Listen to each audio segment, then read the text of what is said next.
This is our review on cellular respiration. I do apologize for sort of the quality of this video. I know there's shadows. Since I'm at home, I'm winging it as best as I can. So I'm trying to minimize all the shadows that I can. I'm recording this on my phone. So, I'm doing my best here, guys. But anyways, this is our review on cellular respiration. Remember, cellular respiration, it's the way that we take glucose and convert it into ATP. There's 3 steps, and the first 2 are on the front, and stage 3 is on the back of this page. So let's go through the first part of this, and then we'll flip to the back.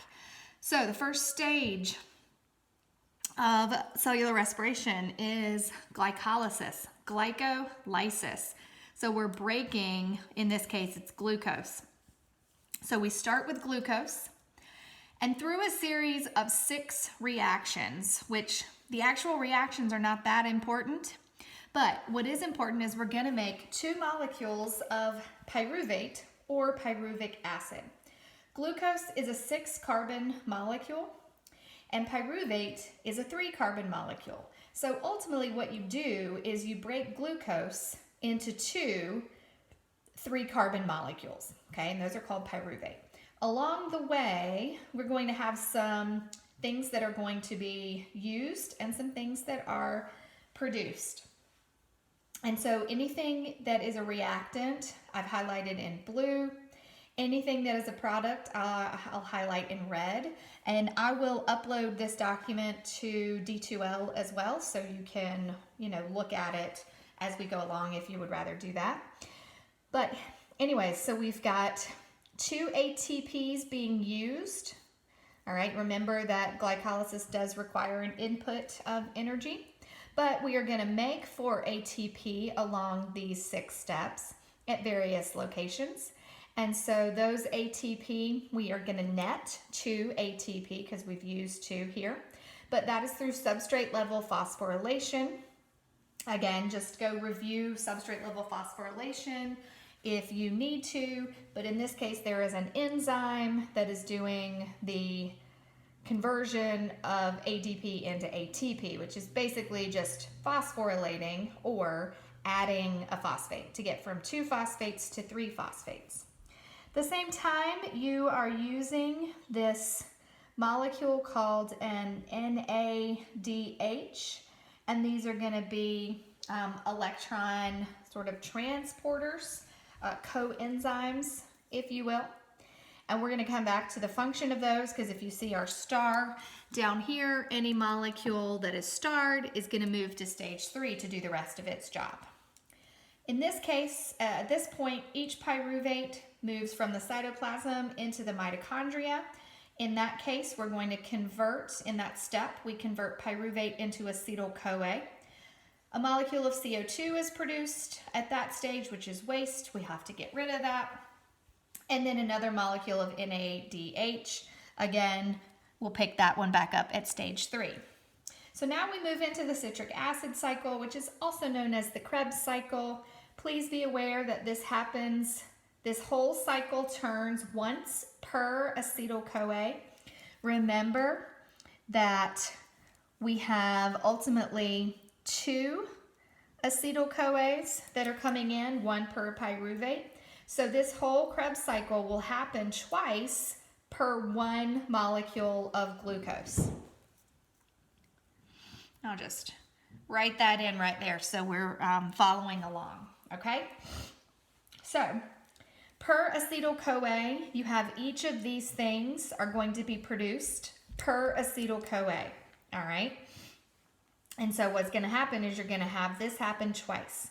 But per 1 acetyl-CoA, and I think that's why I didn't have the 2 right here, because this is going to happen once per turn.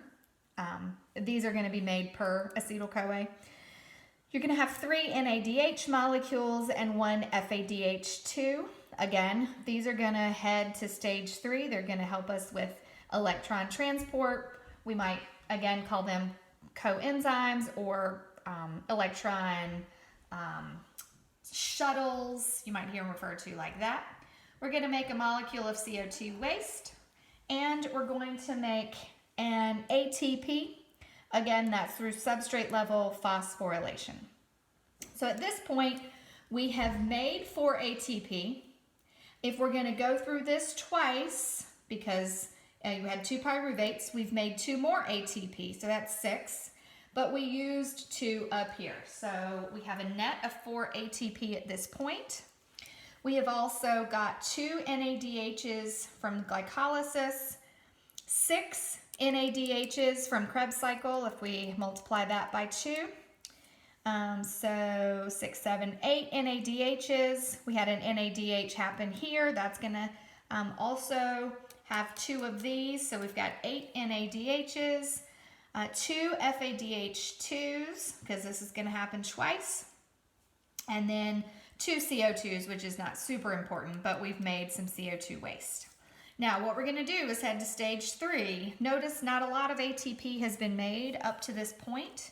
That happens mostly in stage 3, but we're going to take all the NADHs and the FADH2 and pick them back up with stage 3. Stage 3 is known as oxidative phosphorylation, and it includes 2 different steps: the electron transport chain and chemiosmosis. So, first off, we have this electron transport chain. So this is going to be embedded into the inner mitochondrial membrane. And what it is, each of these squares right here, and this is that inner mitochondrial membrane, each of these squares represents a protein. And what that protein does is it takes electrons and transports them, okay? Electron transport chain. So it's a chain of proteins. And the electrons come from the NADH and the FADH2s. And so what happens is that these NADHs, the electrons, and also protons are going to be stripped away from each of those, okay? And so the remaining products are NAD pluses and FADs, which, let me flip back just for 1 second, as you'll notice. That's the reactants or the substrates for each of these molecules here, all right? So those guys just come right back and they just shuttle back and forth between these 2 stages in stage 3, all right? They grab those electrons and they just shuttle them back and forth. So what happens is that the electron transport chain literally is going to pass the electrons down the chain. All right, so it's take one down, sort of pass it to the next one, okay? So every time the electron transport chain is going to pass one of those electrons, it allows the protons to be moved up, and they're going to accumulate, the protons are going to accumulate within the mitochondria. So this is the inner mitochondrial membrane. There's an outer mitochondrial membrane right here that's not shown.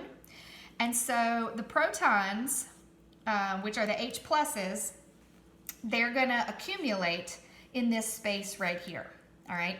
Notice that all of this is going against a concentration gradient because the movement of these electrons provides the energy to move these protons, which, by the way, the protons are coming from these molecules as well.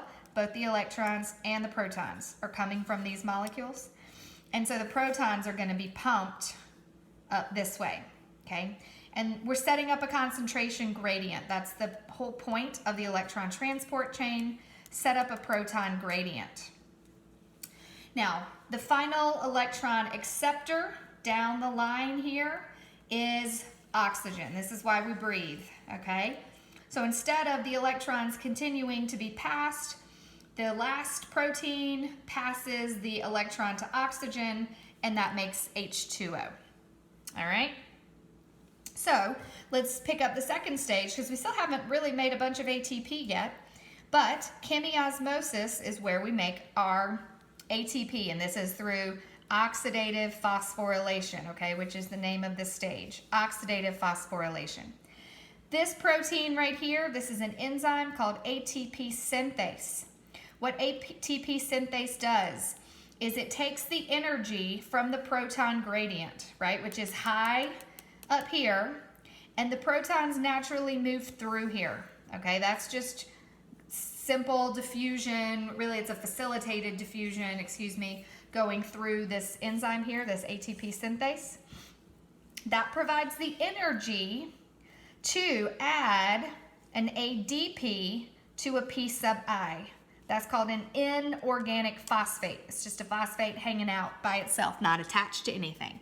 Well, once we attach it to ATP, we make the magic of ATP, all right?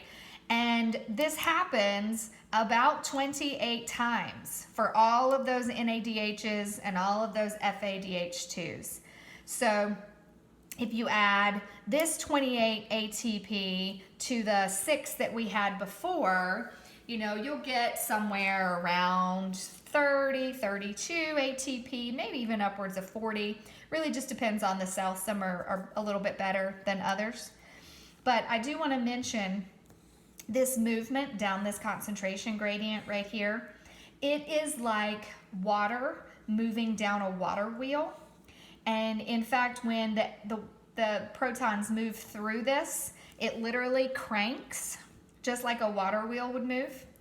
And the movement of that ATP synthase is going to help with this reaction to make the ATP. All right.